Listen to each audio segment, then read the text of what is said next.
All right, chapter 21, lesson 13.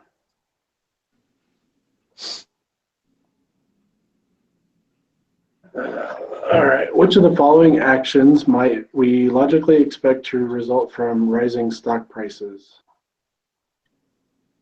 Got A. Can you explain that one to me? Why you put A? Is there some? Just kind of Um, looking, I don't see anything. so as stock prices go up, people tend to buy less.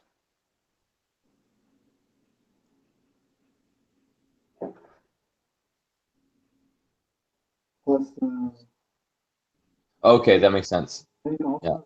Sorry, I was thinking of it opposite. I thought when stock prices fell, people would spend okay. less, but no, that makes sense. Yeah, if they rise, then okay. Well, and I think part of that is the Fed will also raise interest rates. Okay, can you say that again? I couldn't hear you when your head's turned. Sorry. It's okay. I think I was just reading, is it if the Fed raises rates, interest rates when the stock market goes up too much, which also cuts down on consumption spending. Okay. Cool. Okay.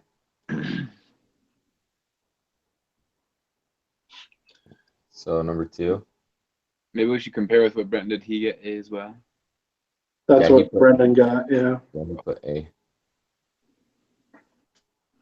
I guess maybe we should say on our recording that even though Brendan didn't make it, he gave us all the answers that he got. So, to be fair, in case they check it.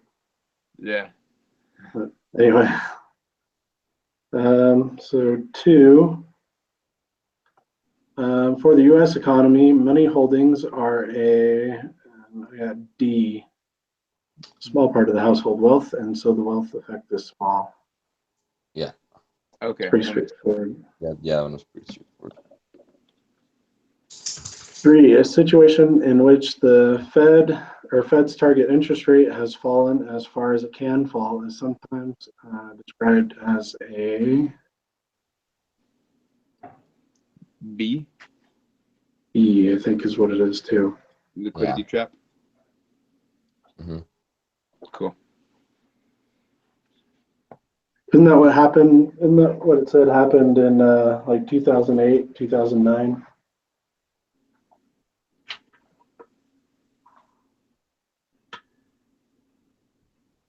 And I just did the PowerPoint, so I didn't read that. Okay. Number four, if the Federal Reserve increases the money supply, then initially people want to.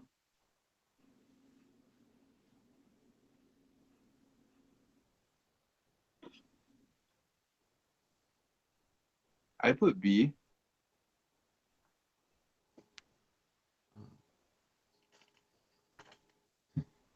What did you guys put?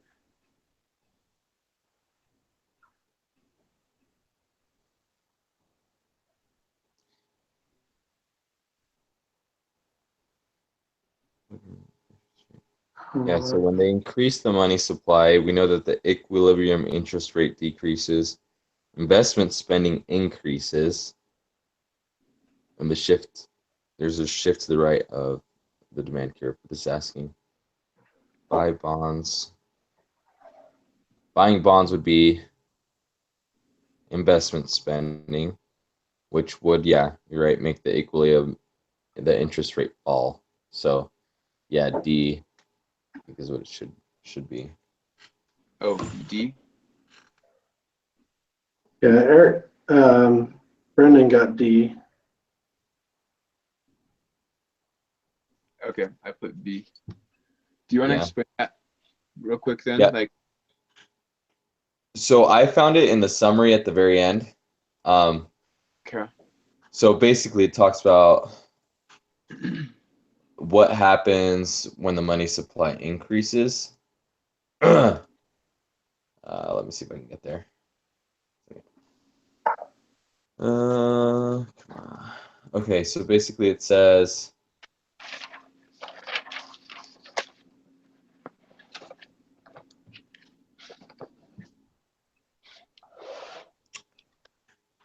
in the summary,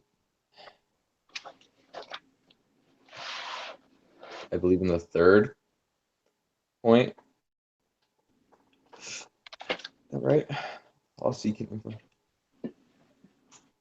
Yeah, so an increase in the money supply. So it's talking about money supply. An increase in the money supply, which is what the question's saying, decreases the interest rate at any given price level because the lower interest rate stimulates investment spending, which means we know that investment spending goes up with an increase in money supply, and it shifts to the right. So the question is, if the Federal Reserve increases the money supply, then initially people want to. That's where I got buy bonds because that's investment spending. Yeah. And then so the interest rate falls, which Yeah. is what happens to the interest rate when money supply increases. Gotcha. I don't know if that makes sense. And it's just I just took it from the summary, but I mean it could have something I more. see that there too now. Okay. Thanks.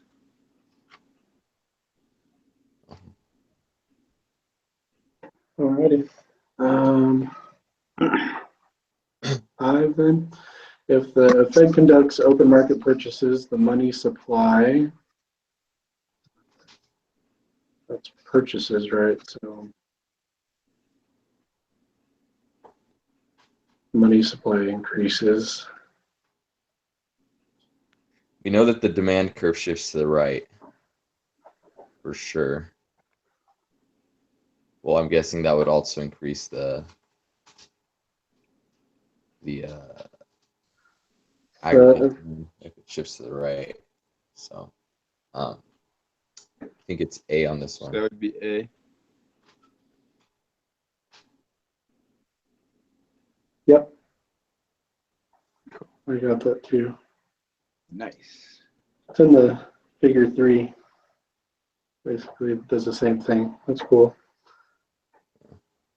So number 6, according to the liquidity preference theory, the opportunity cost of holding money is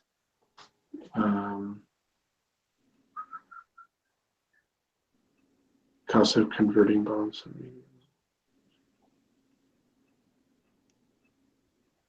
You got Brendan C. got A.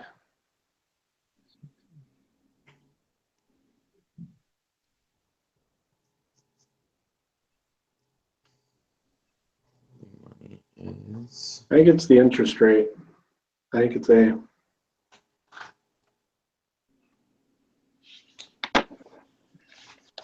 Cool. What did you guys get? So here's the question: why would it not be B? Because the inflation rate, wouldn't that also be an opportunity cost if you're holding money? The inflation rate makes it less valuable in time. But the cost of holding money is so what you're giving up to hold on to that money is the possible money you could be making Oh, on that opportunity money, which cost. would be the interest rate. Right. Okay, that makes sense. Opportunity, keyword opportunity cost. Okay. Yeah. That makes sense. I know it's in it somewhere too. Just don't remember where it's at. In the book.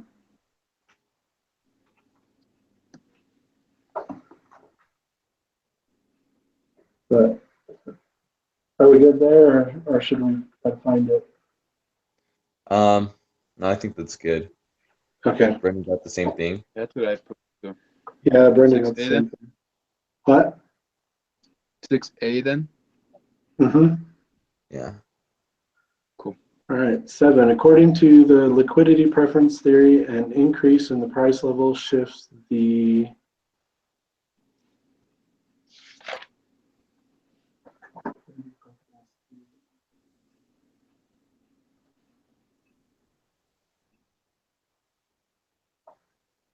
Okay, I didn't get this one.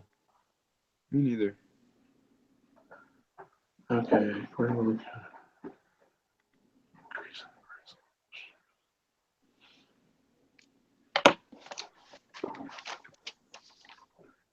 Increase in the price level shifts the demand curve, money demand, yeah. So it's going to be either A or B. The rise in price level shifts the money demand curve to the right, and so that increases interest rates. So that's A. That's off of the diagram on, let's see, figure 2, just before 21-1C. Could you say that again? Oh, sorry, that's in figure 2 on page 463, or just before 21-1C. Okay. Cool. So 7A, interest rate rises. Yep. It's right there. The an increase in the price level shifts the money demand curve to the right. And raises the interest rate. Yep. Perfect. Or Easy. the interest rate increases. Cool. You got it? Cool. All right, number 8, according to liquidity preference theory, the money supply curve is downward sloping. Or wait, sorry, money supply. That's vertical then, right? What was that? See? Vertical. I think So Brendan got C on this one. I mean, if you look at all of the graphs that we're using, the money supply curve is always vertical. Mm. I think that's one of those that makes you think that there's more to it than that, but it's really just straightforward. Okay.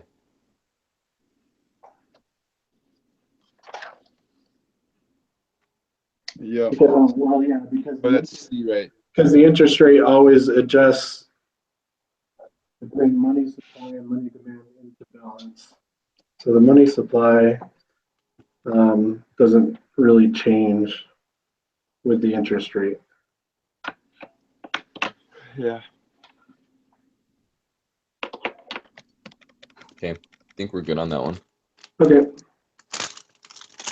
9. On the figure, money supply represents money, MS represents money supply, and MD represents money demand.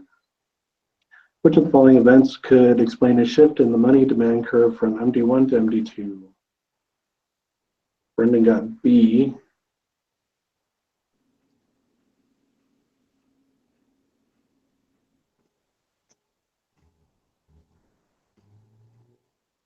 I put D.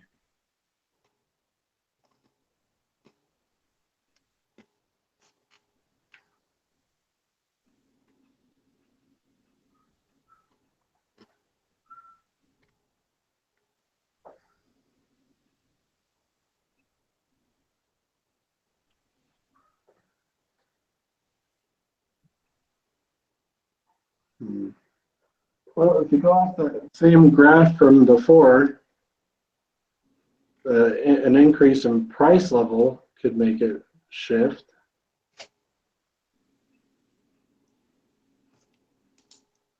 Oh, sorry, MD1, so a decrease in And the money demand. the price level. So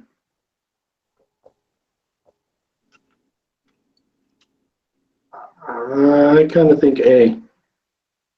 Oh, yeah. It's awesome when we do that, and then we get to figure it out, and then hopefully actually learn something. Yeah. Good. Why did you pick D then? So my thought was, since an increase in the cost of borrowing would discourage borrowing, and so there'd be less of a demand for money. So basically, an increase in the cost of borrowing means just a raise in the interest rate, right? So Yeah. interest rate changes on their own, as far as I understand it. If you go to figure 1, all that does is just move along the money demand curve. Okay. I don't think it actually shifts it.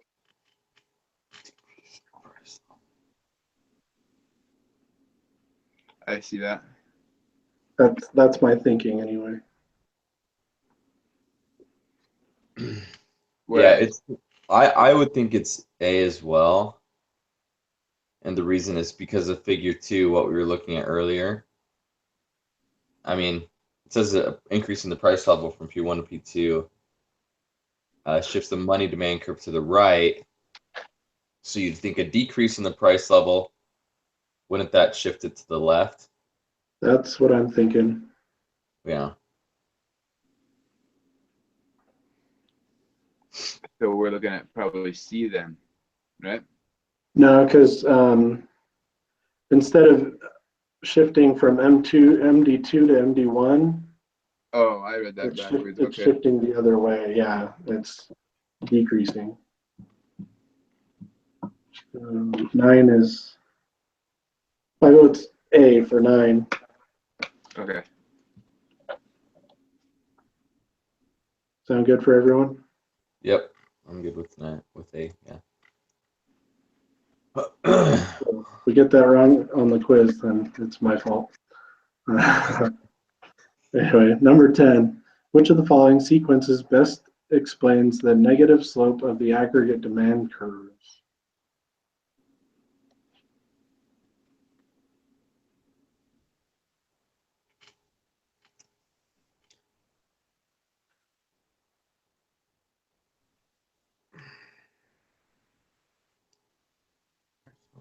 Well, Brendan got C.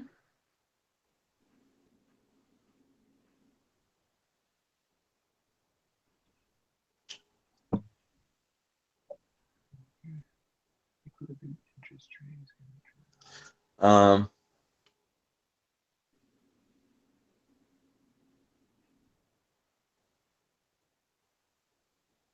I'm a little confused by this graph because it says like has 2 arrows for price level demanded, or is that price level and then demand?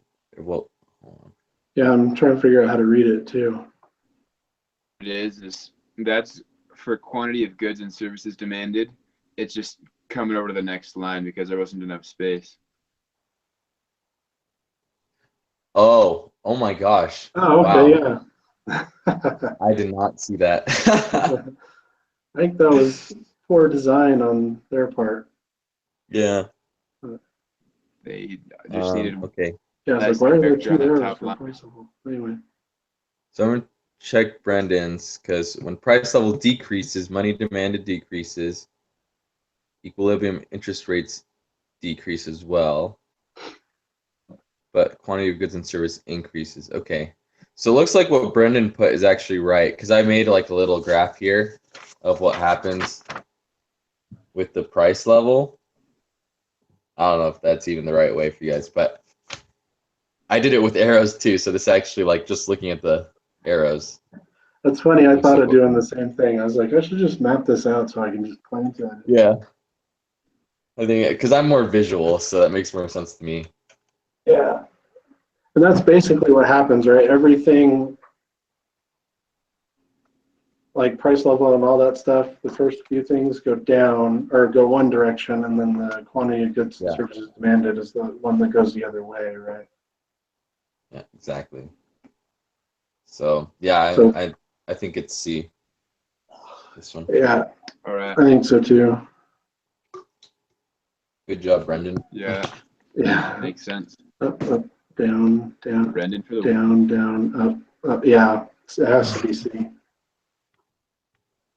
Cool. Number 11. Other things the same as the price level rises, the interest rate rises. And causing the aggregate demand to shift. I think it's A, and Brendan got A also. I put Yeah. Yeah, that's I what I love how got. these answers are all coming from a lot of the same spot, that one graph. yeah. I Me think too. that happens. They ask about like Yeah. 2 sentences of the whole chapter, like 2 paragraphs. It's like it all based on a couple Yeah. things. It's like the test. You don't know exactly what it's going to spend like. Yeah. No, the Yeah. last one I had it seemed like a quarter to a third of the test had something to do with transfer payments or something like that. Oh, yeah. And I It's like didn't that was remember a what very transfer touched payments on. were. Yeah. And it wasn't even one of the terms that are like defined in the margin. Yeah. You know, it was just a little italicized term hidden, and I just forgot about it. Yeah. Anyway, should we move on? Yeah. Cool. Number 12, the marginal propensity to consume for this economy is, let's take the following information as given for a small imaginary economy. Brendan gets C.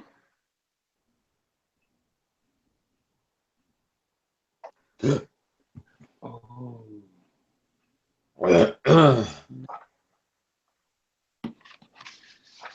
I put B. I didn't get this one. Let me look at my notes.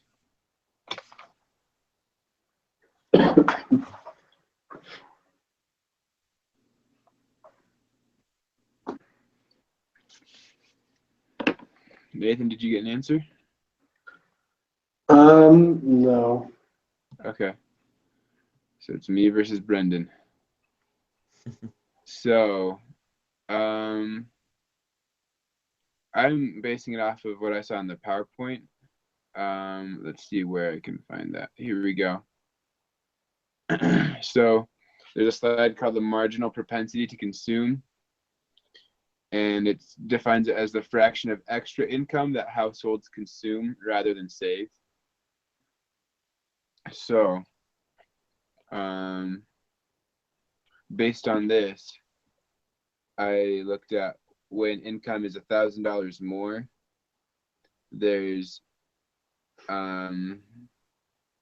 750 of it that goes into consumption. And so that's 750 divided by 1,000 is 0.75. So you got B on this one? Yeah.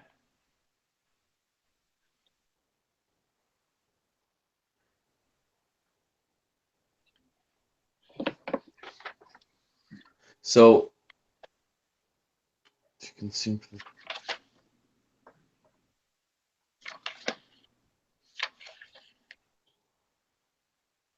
Um.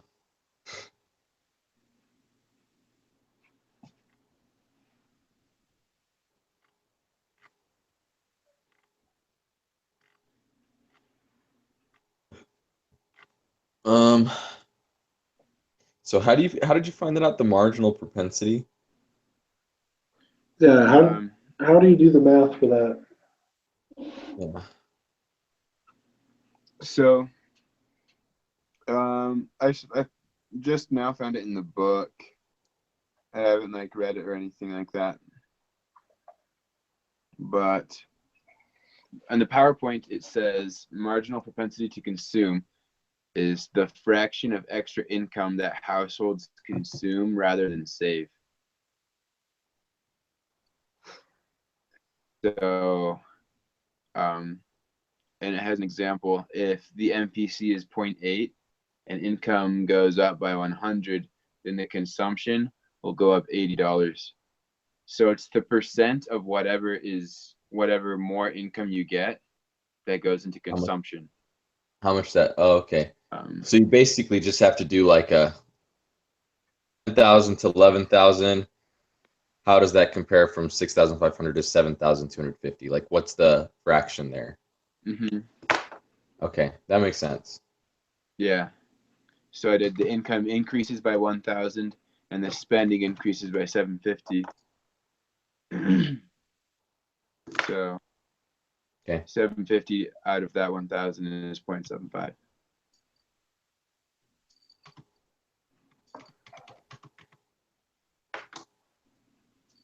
We're saying 12 is B. Yeah. Maybe we'll make a note to let Brendan know that. Yep. So so it's not C because it's not what the MPC is for each one, but the difference between the two, right? Yeah. Specifically, MPC is for an increase of income instead of just total income. Gotcha. Now I get it. Cool. Cool. Does that make Cool. sense to you, Mario? Yeah. Nice. That's right. Yeah, that goes into where it's talking about government spending going up by $20 billion. But it's not talking about the whole thing. I got you. Thanks. Yeah. Okay, so 13. As real GDP falls, we're going to get A, money demand rises, so the interest rate rises. Yep. Cool.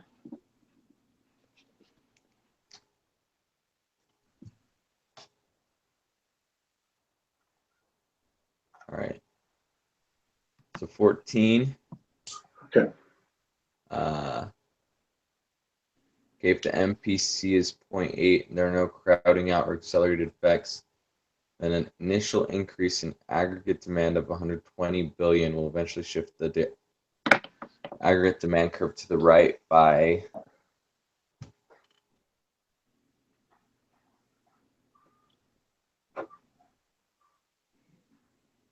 see what did so Brendan got C. C. Is that yeah? C on this one, 600 billion.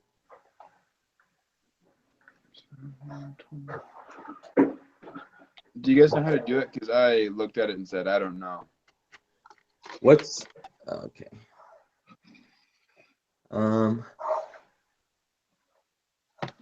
This good to understand this formula here and how to use it.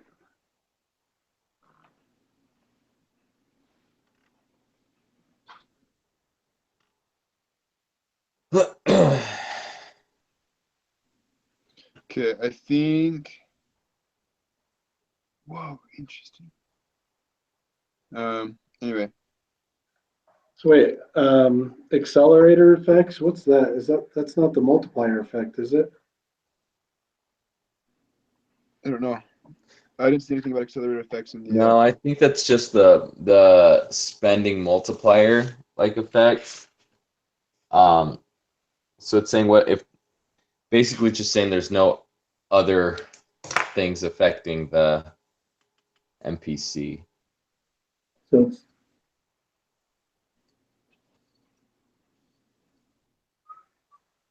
I don't know if that makes sense, but actually,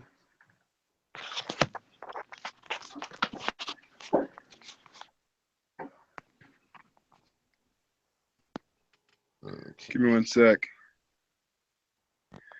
So, something that we just learned about in my calculus class, I recognize that they used it in calculating the multiplier thing. So that's kind of exciting.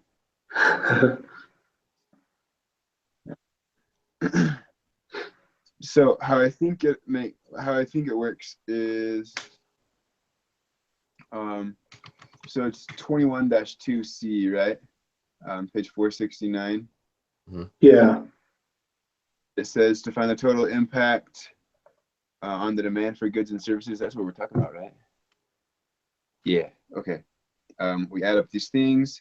You do it and this is what it is. Then you multiply, like the multiplier equals this, which equals this, and thus the multiplier equals 1 divided by, and then parentheses 1 minus the MPC. So if you do 1 minus 0.8, that's 0.2. Then you do 1 divided by that, you get 5. Yeah, And and then then with 5, actually, what you do is, because I can see now what Brendan was doing. So he multiplied 120 billion times 5. yeah, And I think I know why I did that, because the initial increase in aggregate demand. So people want $120 billion more, right? That's the demand for it. And it's because, and if the MPC is 0.8, that means 120 is 0.2 of the total amount of extra money that there is. So or of what they've spent. So 120 is actually 20% of 600 billion. So that's yeah. why they're asking for 120 billion. So yeah, I think it's C.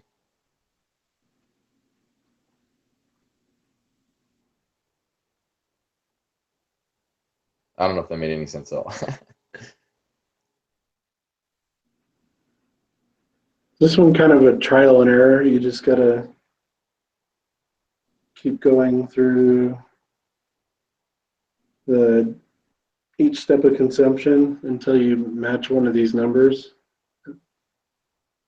Well, I think One of these if you do pretty totals. much what Mike said, if you multiply the increase in aggregate demand, which is 120 billion, by the multiplier, which is 1 divided by 0.2, which is 5, then you get the 600 billion. So it says find the total impact on the demand for goods and services, and then it starts like explaining the equations. So if you plug in the numbers that we have into that equation, then it gives you 600 billion. And Mario, I think, just explained that with words instead of numbers. Yeah, So cool. I think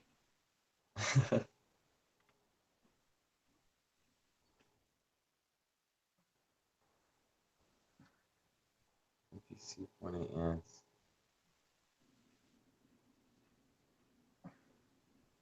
Yeah, I think it's C.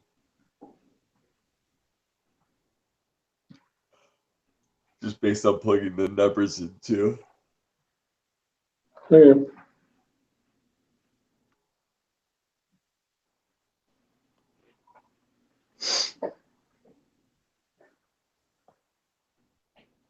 Move on to 15 then. Looks like this one's stumped Brendan. Let's see. The following facts apply to a small imaginary economy. In response to which of the following events could aggregate demand increase by $1,500?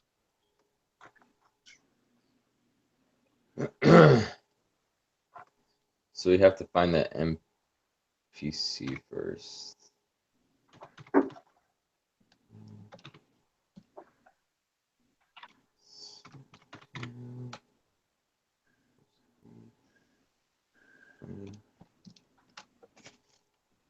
Okay.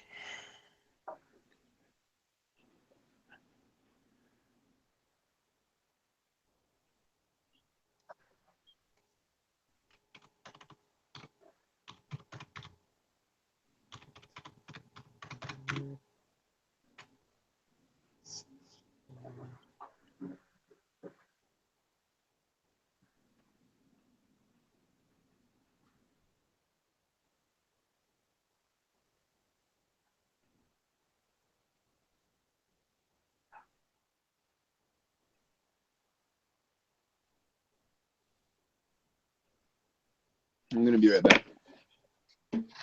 Right.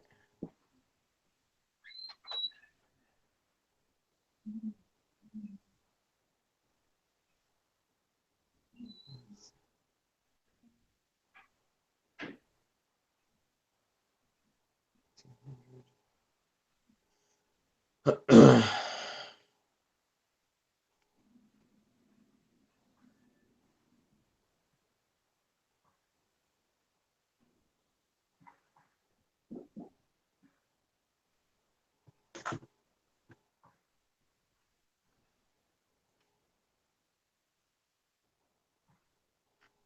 I think this one's more asking about the crowding out effect.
Did you guys get anything? I'm still looking through it. Yeah, I'm still looking through it too.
Okay, so I have a hypothesis, but I don't have too solid reasoning behind it.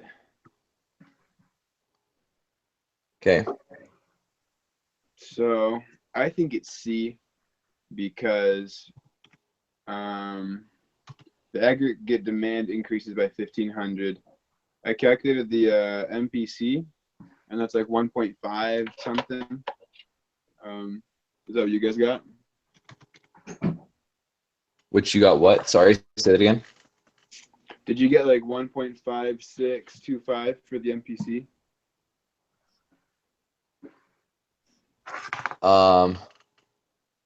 I actually didn't even look at that part Okay. of it. You run through the numbers, the math that you did for that. Yeah, just So go what I through it. did is 7040 minus 6720 has 320. Okay, So that's the tell me where you're pulling the numbers to at the same time. scenario 34-2. What? Like in the question, it says refer to scenario 34-2. Yeah. So I'm using those numbers.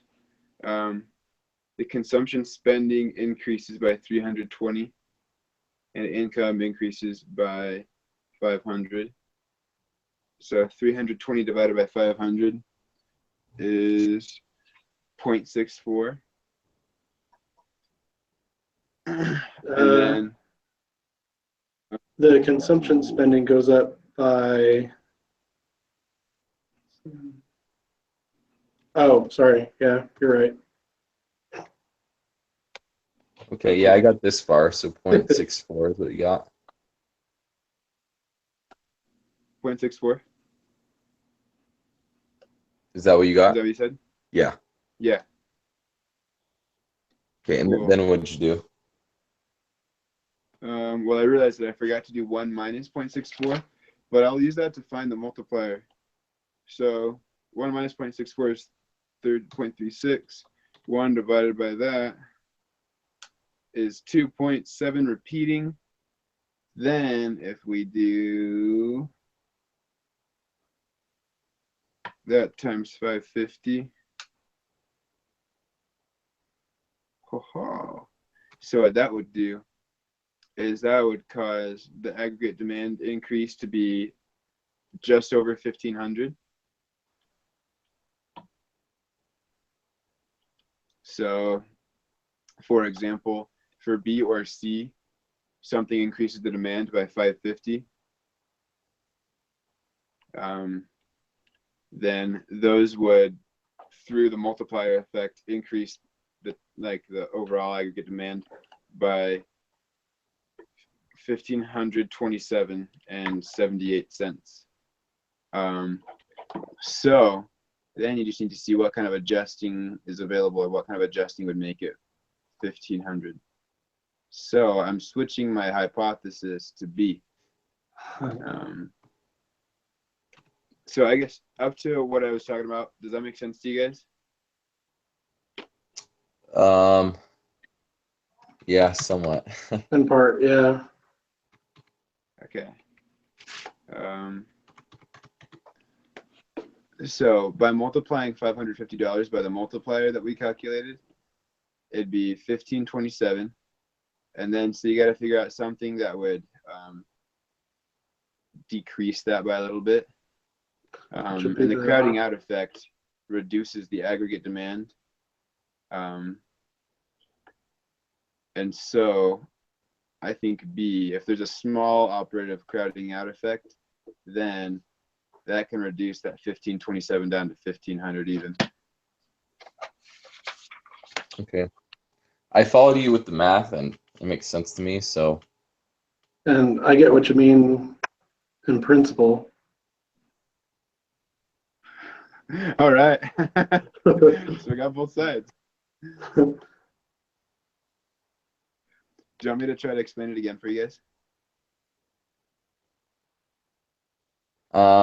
if you want, I think I might just go back and look at that one Yeah, because just I think it'll take me a little bit to understand. so real quick, just how did you find the MPC? Okay. So the MPC is as income increases by some chunk, what like percentage or what portion of that goes to consumption spending, right? Okay, yeah. So income here increases $500. And Yeah. then consumption spending increases $320. Yep. So 320 divided by 500 is 0.64. So that's the. Okay, yeah, I think I'm getting that now. All right. Okay. Then 1 minus that is 0.32. Because then you start plugging it into the equation. And then 1 divided by that is your 2.77.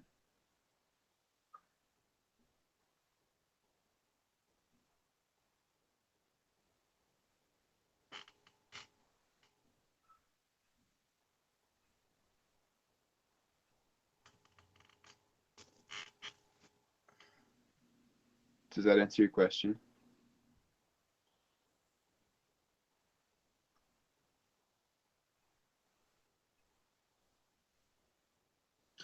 Okay, sorry. What does 0.64 represent then? 0.64 is the MPC. It is the MPC. Okay. Yeah, I skipped over mentioning that.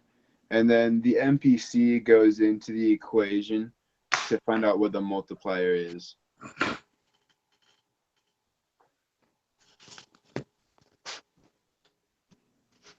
Okay.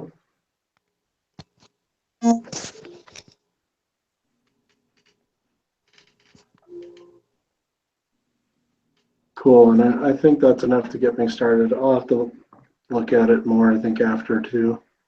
Okay. But that helps. So B, B, should we move on then? 16. yeah. Suppose the multiplier has a value that exceeds 1 and there are no crowding out or investment accelerator effects. Which of the following would shift aggregate demand to the right by more than the increase in expenditures?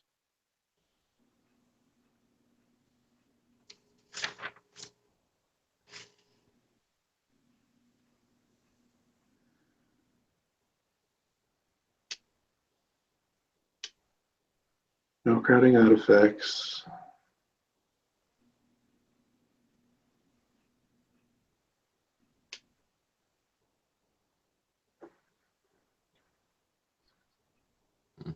I think I agree with Brendan. D.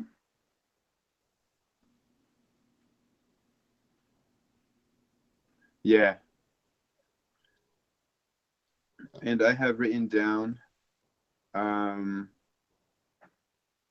increase or a reduction or a decrease, that's the word, in any part of the GDP, so like that equation, causes more influence than like the specific amount that increased. Mm-hmm. So those are all parts of the GDP. So I think D as well. Okay, yeah, sounds good. That's what I got. Nice. Yeah, if it had said that there were crowding out effects, then I'd be rethinking it, but Yeah. there isn't. So anyway, okay, 17. Suppose there was a large increase in net exports. If the Fed wanted to stabilize output, it could. Brendan got D.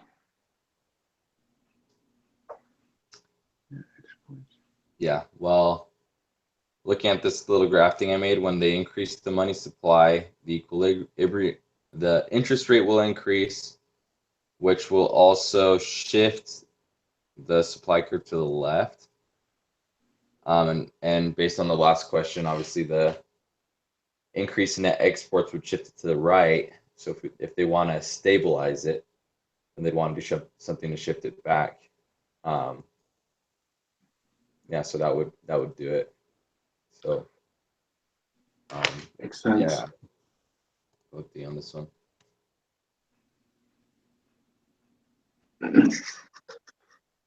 What do you think, Eric? I didn't get this far, but you said D, right? Yeah. Okay, so decrease the money supply. And this is the supply, right? That we're Yeah, money shifting. supply. So I also looked on the back for this one, the summaries. Mm-hmm. It has it in there, what happens when you decrease the money supply. Okay. Cool. Number 18 then. Which of the following is correct?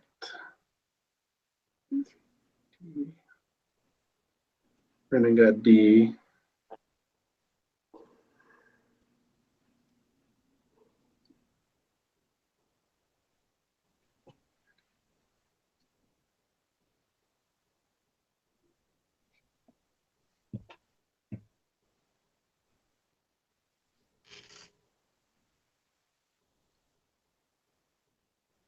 It's true. Well, I know B is true. A is true.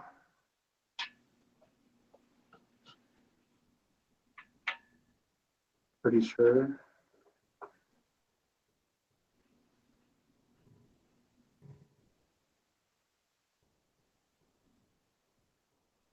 The economy is Economy is less than one, then that's the economy.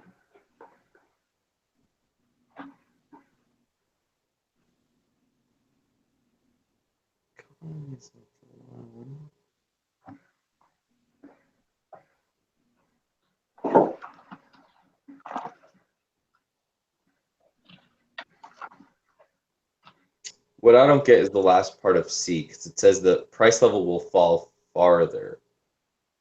Isn't that from the last chapter? Mm-hmm.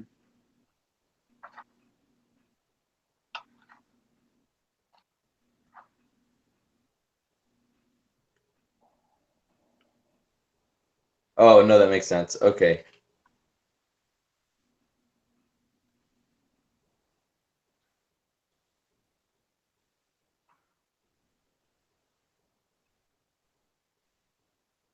Yeah, that seems to make sense because it followed the AD2 curve down to where it intersects with the LRAS, right? Mm-hmm.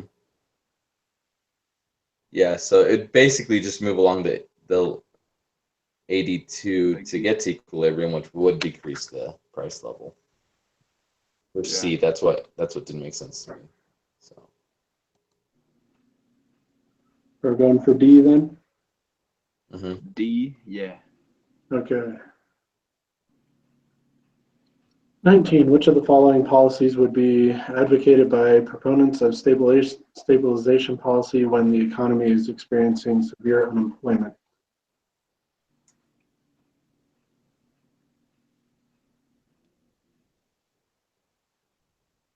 C, right? C?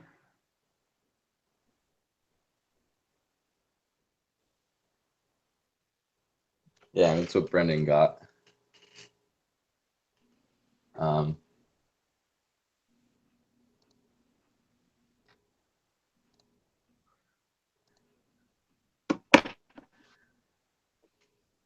Because an increase in government purchases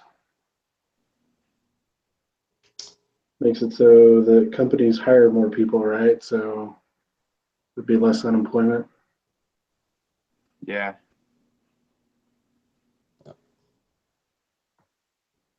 Cool. All right. Okay.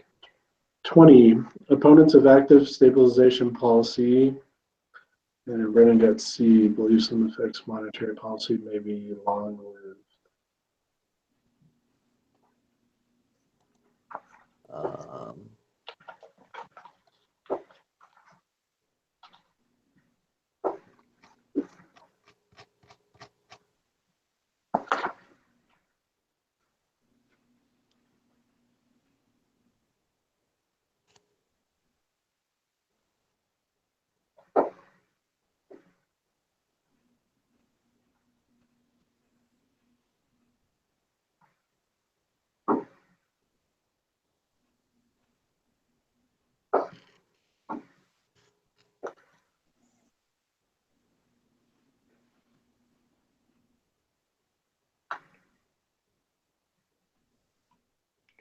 I think the C is halfway right, but I think it's missing something.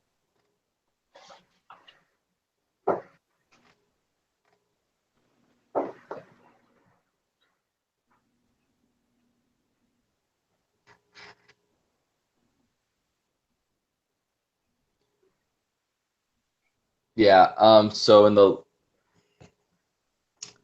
second paragraph of 21, 3b, it says the primary argument against active monetary and fiscal policies that these policies affect the economy with a long lag.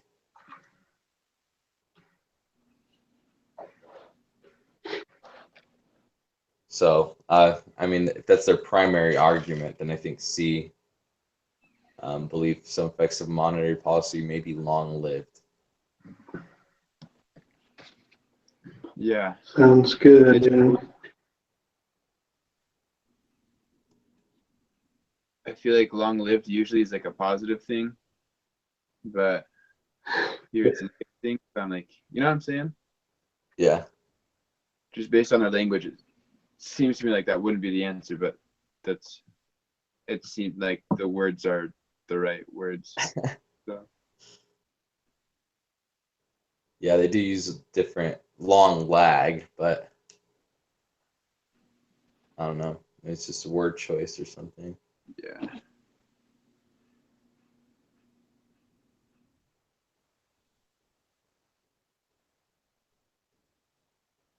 Yeah. Okay. Any more questions on any of these?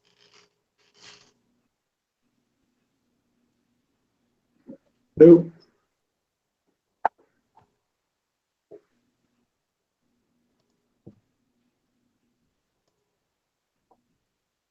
All right.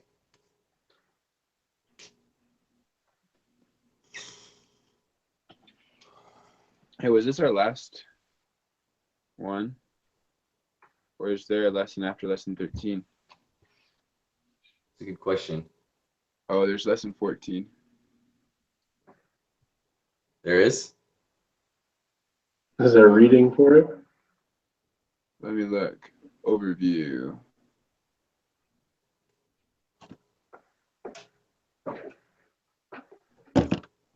Oh, it just says complete exam 3 and participated in course evaluations. This is the last meeting then, huh? Yeah. We should have brought cookies or something.